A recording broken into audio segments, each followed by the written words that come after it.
જો બધા a બરાબર 3 અને ડેલ્ટા બરાબર 0.3. તમને અહીંયા બેટા શું પૂછ્યું છે? માનાંક સ્વરૂપ. શું પૂછ્યું છે? માનાંક સ્વરૂપ. આપણે શું લખશું? માનાંક સ્વરૂપ. તો શું આવશે? x - a is then delta. અહીંયા તમારા x છે, a કેટલા આવશે? 3 અને ડેલ્ટા આવશે 0.3. તો આવો ઓપ્શન કયો છે? જો હવે આમાં ઓપ્શન કાઢતા શીખો. આ તો આવે જ નહીં. હું કામ? કારણ કે વચ્ચે પ્લસ છે. ડી ઓપ્શન એ ના આવે કારણ કે ઓપ્શન ડી ની અંદર અહીંયા તમને શરત ખોટી આપેલી છે. હવે બે માં લડવાનું રહ્યું તો અહીંયા જો તમને થોડું કન્ફ્યુઝ થાય એવું કરી દીધું. અહીંયા તમને શું આપ્યું? 0.3. 0.3 તો શું છે? ડેલ્ટા. ડી નો આવે તો આપણો ઓપ્શન શું આવશે? બી ફોર બોમ્બે. શું આવશે? બી ફોર બોમ્બે. ચલો હવે આપણે લઈએ છીએ 18 મો વિકલ્પ. તો 18 માની અંદર આપણને કીધું છે લિમિટ x ટેન્ડ્સ ટુ -2 અને અહીંયા આપેલું છે 18. હવે ઘણા લોકો શું કરે? ગોખી મારે. અહીંયા જેટલી કિંમત આવે એ જ જવાબ આવે. હકીકતમાં રાઈટ જ વસ્તુ છે. 18 એટલે 18 જ આવે, પણ હકીકતમાં તમારે લખવું હોય તો આવું આવે. જુઓ 18 ની બાજુમાં કશું ના હોય તો તમે શું લખી શકો? 1. હવે 1 છે અને મોડીફાઈ કરીને તમે લખો ને, મોડીફાઈ કરીને તો બેટા કોઈ પણ ની 0 ઘાત શું આવે? 1. હવે આપણે લક્ષમાં શીખ્યા છે અહીંયા છેદમાં કઈ ન હોય શું હોય? છેદમાં કઈ 0 ન થતું એટલે લિમિટ એપ્લાય કરી દેવાની હોય. તો x ની જગ્યાએ શું આવશે? -2. તો કોઈ પણ ની 0 ઘાત ફરીથી શું આવશે? 1. એટલે જવાબ શું આવે તમારો? 18 એકા 18. એટલે તમને જો બે ગુણ ની અંદર પૂછે ને તો રીત કે તો રીતમાં આવું આવે. બરાબર? અહીંયા એકડો વિચારવાનો. શું વિચારવાનો?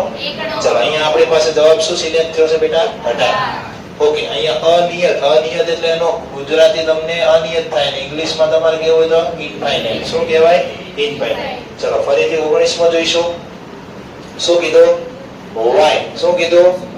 જેને રકમ નથી દેખાતી અહીંયા જુઓ cx + d. હવે અહીંયા તમને ચોખવટ પાડી છે c અને d અચળ સંખ્યા છે. તો છોકરાઓ કન્ફ્યુઝ થઈ જાય. આ c અચળ છે, સરે શીખવાડ્યો અચળ એટલે શું થઈ જાય? વિકલન 0. પણ હકીકતમાં એવું નથી હોતું. આ તો તમારો સહગુણક થાય. શું થાય? સહગુણક. અને આ શું થાય? અચળ સંખ્યા. શું થશે?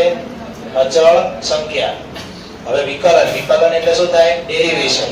કોનું ડેરિવેશન? y નું. રકમ તમારી શેમાં છે? x માં. તો કોની રિસ્પેક્ટેડ આવે? dx. તો x નો 1 થાય એટલે આન્સર શું આવશે? c. અહીંયા તમારો જો ઓપ્શન આ તો ખોટા જ ઓપ્શન છે. c + d એવું કઈ આવે. બરોબર? પછી d અચળ છે એટલે d તો ખોટો જ વિકલ્પ છે. અહીંયા કન્ફ્યુઝ થવાનું થાય a અને d વિકલ્પમાં. તો 0 શું કામ ન આવે? કારણ કે cx છે ને એમાં x નું શું થયું? 1. એટલે ફાઇનલ આન્સર શું આવશે તમારો? 1. શું આવશે? ઓકે. 20 મો વિકલ્પ જોઈએ.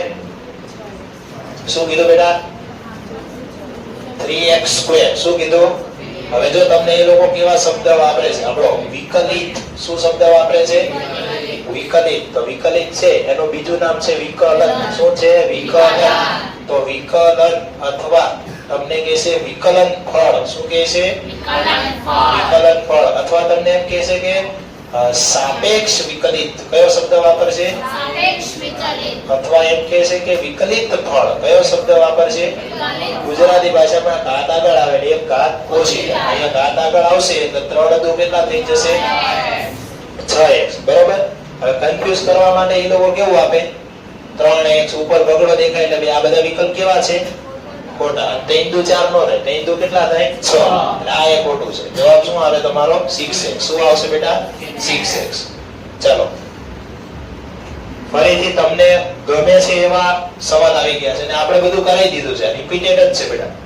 ચલો ગર્ભિત ભાર. હવે ભાર કેટલા પ્રકારના આવે? 2. સ્પષ્ટ ભાર અને ગર્ભિત ભાર. જે સ્પષ્ટ છે સંખ્યામાં દર્શાવી શકો છો. એમાં સ્પષ્ટ ભાર માપવાની ખબર 2 રીત આવે.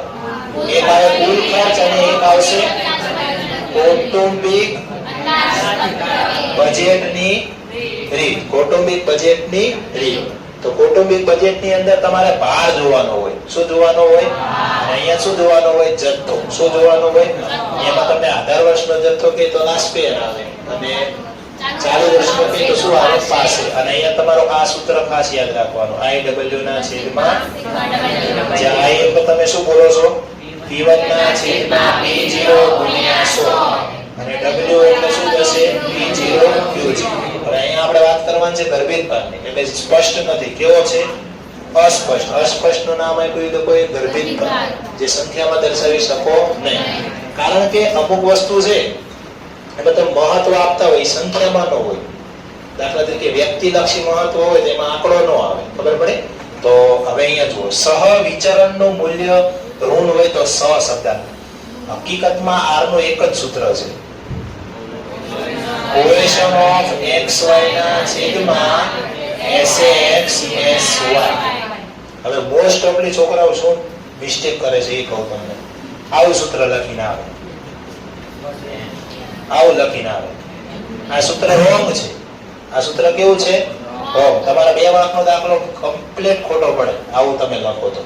હવે આને ગુજરાતીમાં લખો તો r ને શું કહેવાય? સહ શબ્દાંક. અને આને શું કહેવાય? સહ વિચરણ. શું કહેવાય બેટા?